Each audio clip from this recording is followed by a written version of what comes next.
ధర్మాన ప్రసాద్తో గొడవ నాకు ఈనాటిది కాదు, 20 సంవత్సరాలు అయిపోయింది. నా రాజకీయ జీవితం 25 సంవత్సరాలు అయితే 20 సంవత్సరాల నుంచి వాళ్ళతోనే నేను ఫైట్ చేస్తున్నాను. స్వపక్షంలోనే నా గొడవ.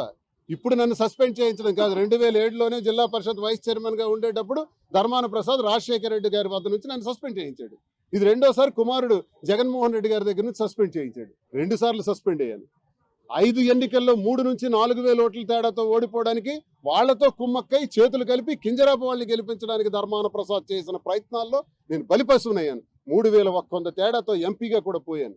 ఇవన్నీ నా జీవితంలో ఉన్నటువంటి బాధలు. 20 సంవత్సరాలుగా నేను అనుభవిస్తున్నటువంటి నరకం. ఆనాడేం తప్పు చేశాను? 2007లో గొర్రె హరిబాబు నాయుడికి టికెట్ ఇవ్వండి ఎమ్మెల్సీ అన్నాను. ఇవ్వకపోతే ఆయనకి నేను మద్దతు పలికాను. గొర్రె హరిబాబు నాయుడు ప్రజల ఆమోదంతో గెలిచాడు. ఆ గెలుపుకి నన్ను లింకప్ చేసి సస్పెండ్ చేశారు ఆనాడు. ఈనాడు ఇచ్చేశారు. వ్యక్తిగత కారణం అంట. మీకు లేవా వ్యక్తిగత కారణాలు? తీస్తాను. మద్రాసు కారణాలు తీస్తాను, నెల్లూరు కారణాలు తీస్తాను, శ్రీకాకుళం జిల్లాలో పలు ప్రాంతాల్లో కృష్ణదాస్ చేసిన కారణాలు కూడా తీస్తాను. ఆగదు, ఈ గొంతు ఆగదు. సమయం వచ్చినప్పుడు, సందర్భం వచ్చినప్పుడు, ఇప్పుడు మాట్లాడితే అసందర్భం అవుతుంది. సందర్భంలోనే మాట్లాడతాను, అన్ని ఎవిడెన్సెస్తో తీస్తాను. ఖబర్దార్, నా దృష్టికి మళ్ళీ నా జోలికి మళ్ళీ రావద్దు. నా పని నన్ను చేసుకునివ్వండి. నేను ప్రశ్నిస్తాను.